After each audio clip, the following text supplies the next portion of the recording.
Now it's my great honor and privilege to share with you a brief video which will be a prelude to what I want to share with you today.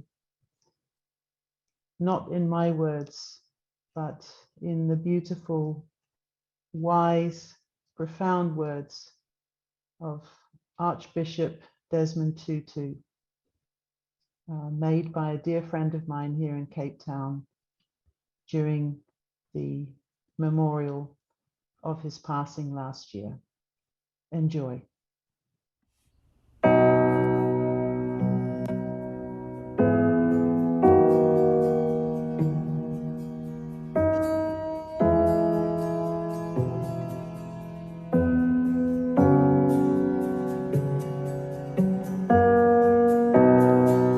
This is a moral universe.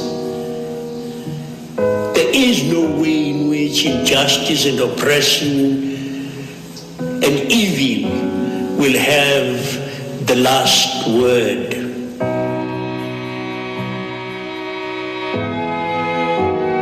At home, we have something called Ubuntu. Ubuntu says a person is a person through other persons. The solitary individual is really a contradiction in terms.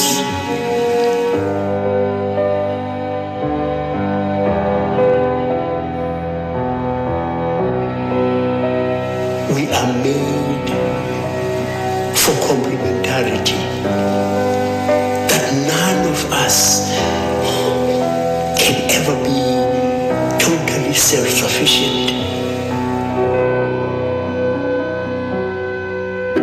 Oh, I have very, very good relationships. We walked arm in arm against apartheid. I would have a Muslim imam on one side and a Jewish rabbi on the other, and it was fantastic. I shouldn't say some of my best friends are, but in fact they are.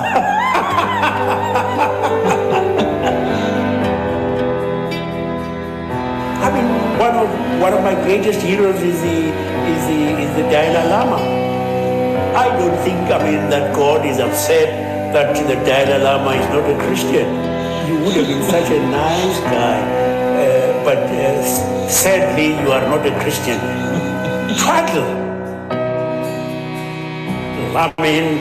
God is thrilled because God is not a Christian. It's an incredible thing when you see the generosity and the caring that so many people show. I'm thrilled to be a human being. I'm thrilled to be alive, to have seen the end of apartheid.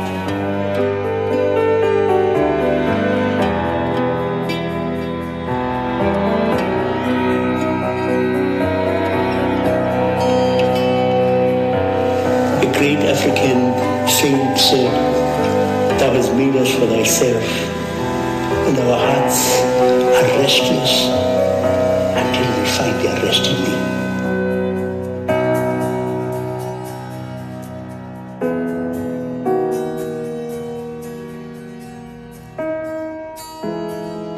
We, all of us, have discovered, haven't we, a deep longing, not for conflict. We have a deep longing for being able to live in peace, in harmony.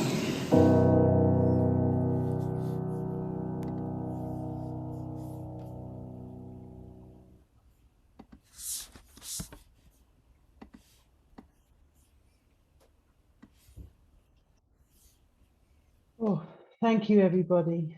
I hope you enjoyed that as much as I do. I still get moved by it, so forgive me if I choke up every now and then. Bless him. We're so grateful for who he was and what he brought to our world. And you've seen pictures of many of my beautiful interfaith colleagues here in Cape Town. And of course, I'm going to be sharing with you a few moments on a reflection on the word and the philosophy of Ubuntu. As you heard Tutu said, a person is a person through other persons. And before I do, I wanted to pause just for a moment and share with you a personal reflection, which is that I don't know if you can see the stole that I'm wearing here. It's actually reversible. And I had it designed, and it struck me as I was preparing for today, I was actually having it designed exactly 10 years to the weekend that I'm now speaking to you. And you can't probably see on Zoom, but on the other side of here, I have several words of wisdom which I've had embroidered into it. And on the very back behind my neck, if you can believe it, I have the word Ubuntu. And the reason I did is a few years prior to my graduation from seminary, I had the very great honor of meeting Archbishop Desmond Tutu in New York. And what he shared, how he shared it, so moved and inspired me. And I think really laid the foundation of my wanting to go deeper into service, that it was in his honor I had it written on my stole. And I guess as the saying goes, be careful what you wish for, because I would never have imagined that 10 years later, here I would be speaking to you from his diocese here in Cape Town. It's, yeah, as I say, be careful what you ask for. But Ubuntu is a word that comes from the group of languages here in the southern part of Africa that's called the Nguni, and it's also known as the Bantu languages. Zulu is one of them, perhaps you've heard of that, and also the language that Tutu spoke and the language that you heard sung in the opening, the Xhosa language, which uses the lovely clicks and trills of the mouth. Obviously, some of the oldest languages in the world, and one of the 11 official languages here in South Africa.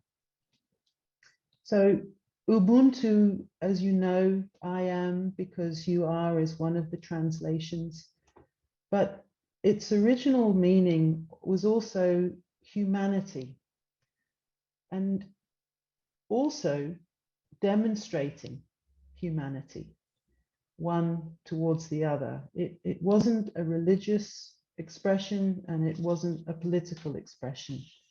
It actually derived from the cattle herders of the day, who in their moving through the lands, working with the animals, had an observation of biodiversity and balance, realizing that everything had its place and everything had its part.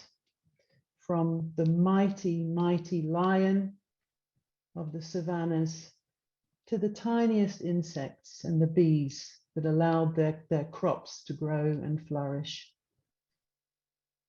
And they realized that Ubuntu was the totality of environment.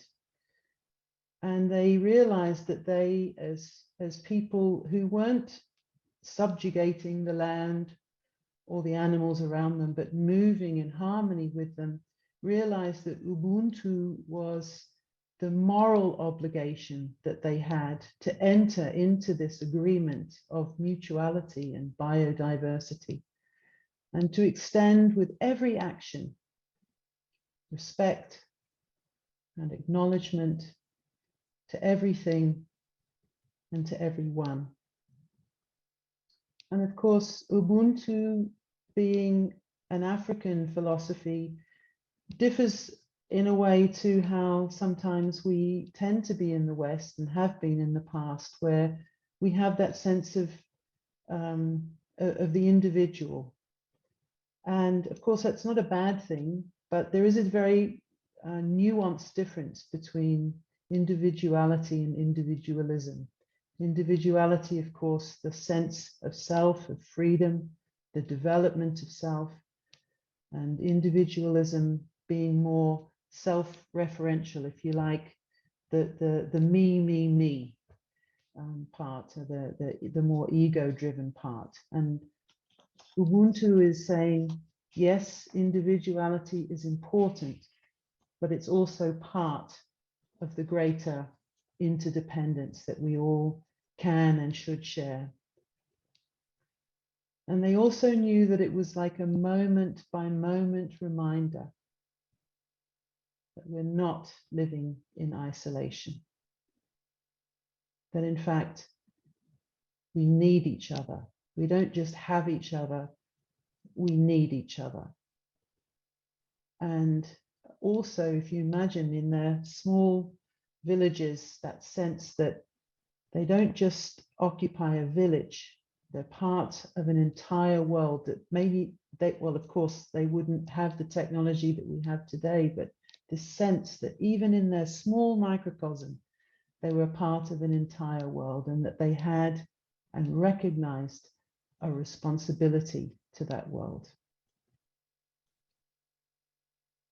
So of course, Mandela, Archbishop Tutu, Steve Biko, and many others during the liberation struggle here in South Africa saw the value in Ubuntu in the direst of times.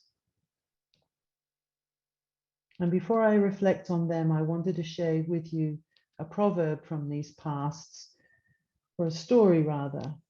And it's a young girl who's walking with her grandfather.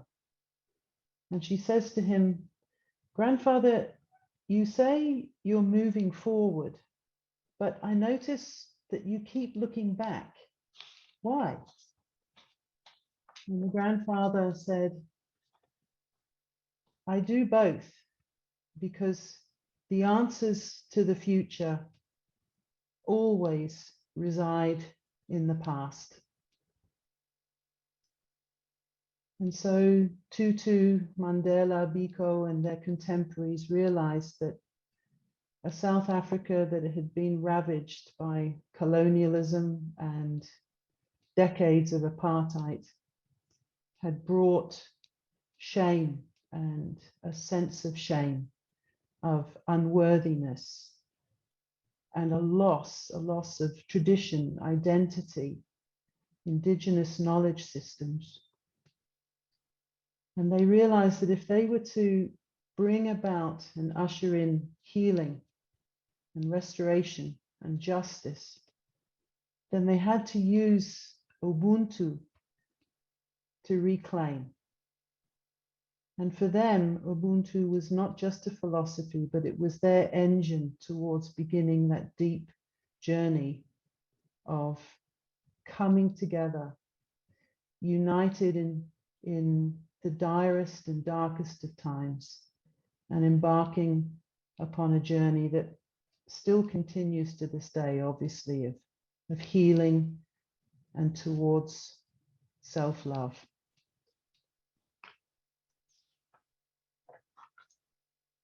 I was listening a couple of months ago to a beautiful professor who teaches on these knowledge systems. He's based in Pretoria, which, as you know, is the capital of South Africa. He's there at the university. And imagine these are the things that he's pondering on every day and sharing with his students. And he talked about a moment of awakening and reckoning for himself. He said sometimes it was easy for him in the university atmosphere and the pressures of the day to sort of get lost in his own sort of individual thinking. And he was in the cafeteria at the university, and he turned to the woman serving and said, "Chicken pie, please." And she looked at him and she used a Zulu greeting, which I will share with you in a moment. She said, "Sawubona." And he caught himself because, of course, he spoke Zulu. And in saying "Sawubona," it's a Zulu greeting which says, "Take notice of me the way I take notice of you." And he stopped and he said, "Oh my goodness, I've just come from teaching a class on Ubuntu and I didn't notice you. All I was thinking of was my stomach." And he apologized to her and realized that Ubuntu is not just a philosophy of the mind, but it's a philosophy of action and of care and attention to one another on a daily, almost moment by moment basis. And so, of course, it's easy to say the beautiful phrase Ubuntu and really understand its lyricism and its beauty and its truth. But of course, as we know, this is not an easy thing to embrace and to do and to live by. As you know, Desmond Tutu was very involved in the Truth and Reconciliation Commission here during the healing process of the post-apartheid era. And he got a lot of flack for what he was doing. A lot of people said he was taking the easy road out. He wasn't really dealing with things. He was sugarcoating things. There was all sorts of criticisms. But I heard him once say, and I really understand myself, and I'm sure some of you, or maybe all of you, will understand this too. He said, "People who think that forgiveness is easy and the easy way out have never tried it." Forgiveness is not easy, but it is part of the Ubuntu experience. Here in my community here in South Africa, we are constantly bumping up against one another in terms of different histories, cultures, religions, traditions. There is that sometimes that sense where we're dealing and grappling with something at the moment where we're coming together and it's awkward and sometimes it's painful. And as you know, the growing process is not an easy one. And if you imagine, Ubuntu says, "I am you and you are me." And of course, I think that's easy when we feel we're similar to one another, but when we're so different, imagine different opinions, different belief systems, different traditions, to say, "I am because you are," that's not easy. And often I think, as Rumi, the Sufi poet, said, sometimes the only way to occupy that space, the Ubuntu space, is to say, as Rumi did, outside that sense of right and wrong, there is a field. I'll meet you there. That to me is the spirit of Ubuntu. And finally, as Tutu himself always said, in the Gospels we learn, as Jesus said, that showing Ubuntu is not just to those around us, but to those who are the least amongst us. Also, never easy to do, and sometimes easy to forget. And finally, to consider, as we're doing today, that we've entered into that village mentality of gathering together. We are, in fact, at this very moment, entering into the spirit of Ubuntu. We're giving of ourselves. We're learning from one another. We're feeding each other We're caring for each other. We're considering those not just within our group, but outside of our group. We're building relationship. We're strengthening and forming bonds. We're respecting eldership. And we're bringing beauty and respect to wisdom and traditions that are ancient,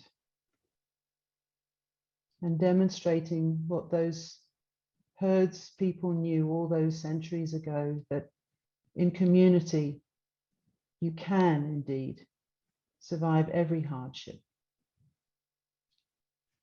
Here I am in South Africa. We've now entered the 28th year